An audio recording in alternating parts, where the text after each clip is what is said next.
Assalamualaikum, bagaimana kabar kalian? Semoga sehat selalu dan rezekinya semakin berlimpah ya. Amin. Jumpa lagi nih bersama Caca di channel Recehan Film. Kali ini kita akan membahas alur cerita film berjudul Sun Wokong yang rilis tahun 2017. Siapa yang gak mengenal Sun Gokong, sang kera sakti? Caca yakin semua sudah pasti kenal ya. Nah, di film kali ini berbeda dari film kera sakti sebelum-sebelumnya. Kali ini bukan berkisah tentang perjalanan Sun Wokong mencari kitab suci, melainkan tentang Sun Wokong dan Kerajaan Langit. Gak usah berlama-lama lagi, yuk kita ulik detail alur ceritanya. Tapi sebelum kita lanjut, Caca yang tak pernah bosan buat minta tolong ke teman-teman untuk tekan tombol subscribe-nya serta nyalakan lonceng notifikasinya biar Caca semangat untuk pendongeng film-film lain selanjutnya. Jika sudah, terima kasih ya. Siapkan cemilan, rebahan yang nyaman, dan siapin pundak mantan. Jika sudah semuanya, let's go. Check it out. Di awal film, terdengar suli suara dan menunjukkan sang Mahasurya yang terbenam sangat indah di Gunung Huaguo. Lebih indah dari negeri dongeng dimanapun. Hanya inilah yang diingat oleh sang kera sakti tentang gunung tersebut. Suli suara tersebut menceritakan sebuah legenda di dalam Kerajaan Langit tentang sosok pengendali takdir yang mengendalikan nasib semua makhluk hidup, dan kemudian sebuah batu besar yang digunakan mengurung sesosok menakutkan terpecah hingga mengeluarkan sesosok makhluk raksasa. Kemudian raksasa itu menolak menerima takdirnya. Kemudian langit menyatakan jika semua makhluk hidup yang tidak bisa dikendalikan akan dianggap sebagai siluman. Langit kemudian mengirim para dewa untuk memusnahkan raksasa tersebut, hingga para dewa berhasil mengalahkannya. Pecahan-pecahan dari tubuh raksasa itu tiba-tiba menghujani bumi. Di setiap titik jatuhnya pecahan-pecahan itu, setiap makhluk berkembang pesat. Jantung raksasa itu jatuh di Gunung Huaguo dan lama-kelamaan berubah menjadi seekor kera. Kera itu menganggap Gunung Huaguo adalah rumahnya, dan matahari terbenam menghiasi hari-harinya sampai akhirnya langit mengetahui tentangnya. Setiap pohon di sana terbakar dan semua makhluk hidupnya membeku dan mati. Gunung Huaguo akhirnya menghilang. Monyet itu sangat murka dan dia bersumpah selama dia masih hidup, dia akan menghancurkan langit dan menimbulkan malapetaka. Tapi pada saat itu, langit ditutup oleh kegelapan. Lalu film pun dimulai.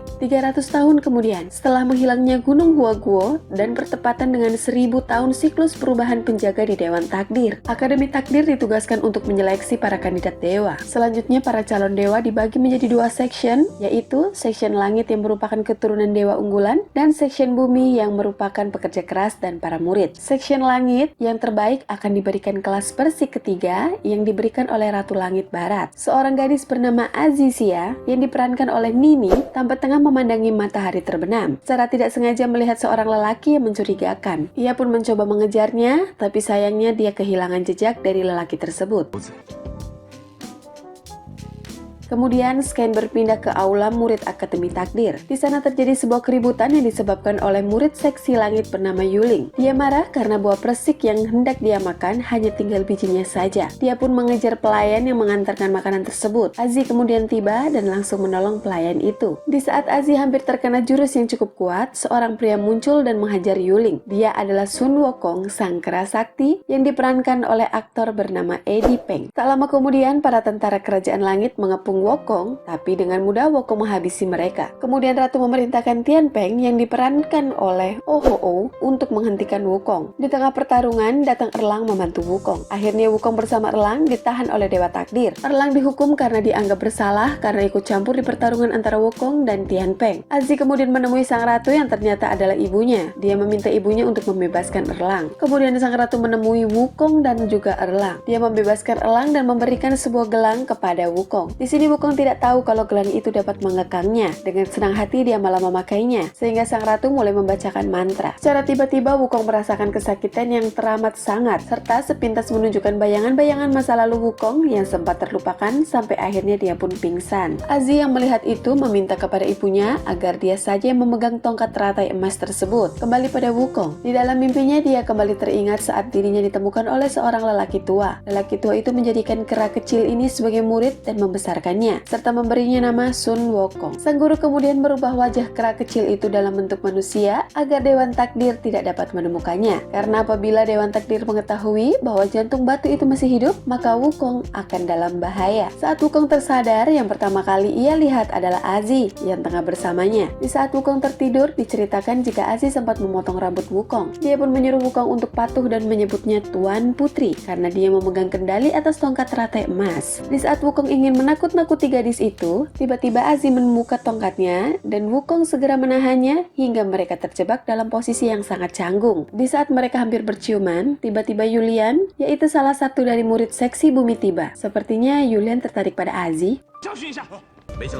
Ken berpindah pada Dewa Erlang yang berada di dalam alat pengendali takdir. Sang ratu berkata kepada Erlang, alasan mengapa dia belum bisa membuka mata langitnya adalah karena pikirannya hanya terkait pada ibunya dan juga Azi. Ia harus menghubungkan dengan semua makhluk hidup, itu kuncinya, kata sang ratu. Erlang kembali teringat masa lalunya di mana ia dibesarkan bersama Azi karena ibu kandungnya telah dihukum oleh langit. Sang ibu dipenjara di Gunung Tao. Itulah alasan kenapa Erlang sangat dekat dengan Azi layaknya kakak beradik. Adegan berpindah pada Wukong. Karena bakat bertarungnya Wukong, kali ini dijadikan sebagai murid di Akademi Takdir. Mereka kemudian dibawa ke dalam ruangan alat pengendali takdir, melewati jembatan takdir. Sesampainya di sana, sang ratu yang sedari awal mencurigai Wukong mulai memprovokasinya. Sang ratu mengatakan akan kembali menghancurkan sisa-sisa dari Gunung Huaguo, serta menceritakan sejarah palsu tentang iblis yang bersemayam di gunung itu. Wukong hampir lepas kendali. Untung Azi protes ke ibunya tentang rencana itu. Saat itu juga Wukong pun pergi. Azi mencoba mengejarnya, tapi Wukong sangat kecewa setelah tahu Azi adalah putri dari sang ratu. Beberapa waktu kemudian, Wukong menyelinap masuk ke dalam ruang alat pengendali takdir. Namun, ketika ia mendaki melewati jembatan, tiba-tiba saja ia dihadang oleh Erlang, hingga pertarungan mereka kembali terjadi. Tiba-tiba di tengah pertarungan, Tian Peng datang untuk membantu Erlang. Lalu disusul Azi dan Yulian, hingga membuat pertarungan semakin seru. Tanpa sadar, jembatan tersebut hancur, membuat mereka pun terjatuh. Tersadar kini mereka sudah berada di bumi, tepatnya di sisa-sisa Gunung Huaguo. Tapi yang mengherankan adalah semua sihir mereka hilang dan tanpa sihir. Tentu saja mereka layaknya manusia biasa. Hanya Yulian yang dapat mengeluarkan sihir dengan alat penemuannya. Di luar ternyata mereka sudah dikepung oleh para warga desa yang mengira mereka adalah siluman. Tapi tiba-tiba siluman yang sebenarnya muncul, yaitu siluman awan. Siluman ini kerap menculik warga desa. Naasnya, salah seorang anak kecil masih tertinggal di luar saat semua orang telah bersembunyi di dalam rumah. Hingga tiba-tiba muncul seorang wanita yang mencoba menolong anak tersebut, yang ternyata wanita ini dulunya adalah seorang dewi yang diusir dari langit dan menjadi manusia biasa. Wanita itu bernama Ayu, yang ternyata adalah kekasih lama Tian Peng. Tian Peng keluar dan berusaha menyelamatkannya, dan saat Tian Peng hampir saja dibawa oleh siluman itu, Wukong dan Elang datang untuk menolongnya dengan bantuan senjata yang dimiliki Julian. Dan tanpa diduga, senjata itu ternyata mampu melukai siluman tersebut. Akhirnya Tian Peng berhasil selamat. Keesokan harinya, para warga desa percaya bahwa Wukong dan teman-temannya adalah seorang dewa. Mereka meminta tolong untuk mengubah takdir mereka dengan cara membinasakan siluman awan tersebut yang sudah menyerap semua sumber air di desa itu. Bahkan untuk sekedar minum dan bercocok tanam saja sudah tidak tersisa lagi. Sekain berpindah pada Tian Peng yang baru saja sadar dari pingsannya. Saat ia melihat Ayu, dia pun segera memeluknya, namun Ayu melepaskan pelukan tersebut. Di sini ternyata Ayu sudah tidak mengingat masa lalunya di saat dia masih menjadi dewi, dan tentu saja semua kenangan-kenangan dengan Tian Peng tidak dapat diingatnya. Wukong dan kawan-kawan akhirnya sepakat untuk membantu para warga desa meskipun tanpa kekuatan sihir. Mereka membuat rencana untuk menangkap awan tersebut dengan cara memancing awan itu agar kembali menyerang, dan Julian ditugaskan untuk membuat alat serupa yang dia miliki dalam jumlah banyak, dan tak lupa membuat satu yang berukuran cukup besar. Singkat cerita, semuanya sudah siap. Saat siluman awan itu benar-benar datang, ternyata tidak sesuai dengan apa yang mereka harapkan. Badai yang datang jauh lebih besar dari sebelumnya. Setelah beberapa saat, sebuah harapan atas kemenangan mulai muncul saat semua orang kembali bersatu dan saling bahu-membahu melanjutkan rencana mereka. Hingga pada akhirnya mereka berhasil menembaknya dengan meriam potasium nitrat yang ternyata mampu membekukan awan tersebut. Siluman awan pun berhasil dilumpuhkan.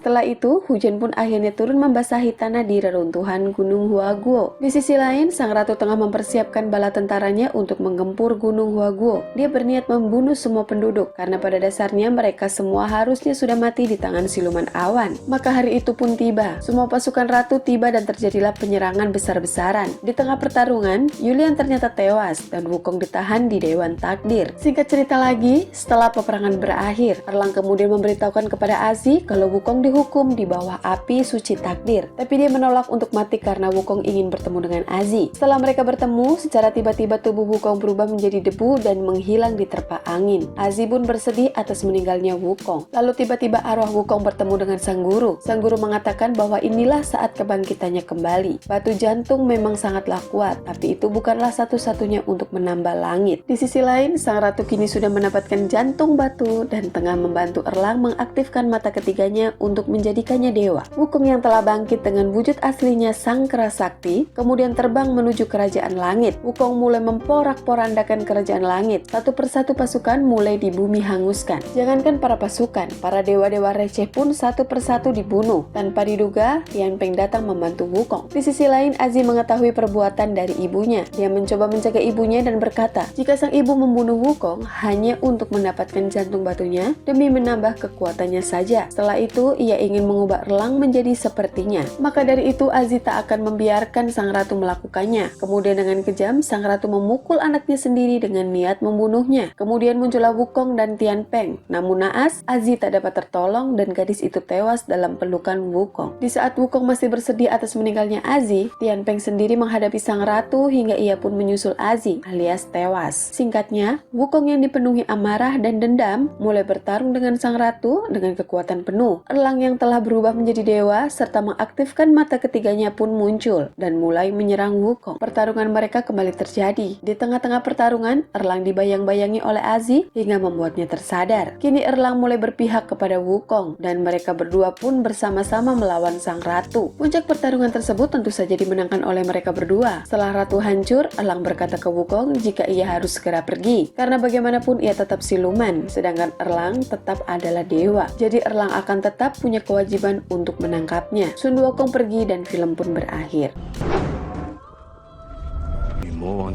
Terima kasih sudah menonton sampai habis video kali ini ya. Yang pengen request alur film lainnya yang akan Caca ceritakan, tulis di kolom komentar. Akhir kata Caca undur diri. Wassalam.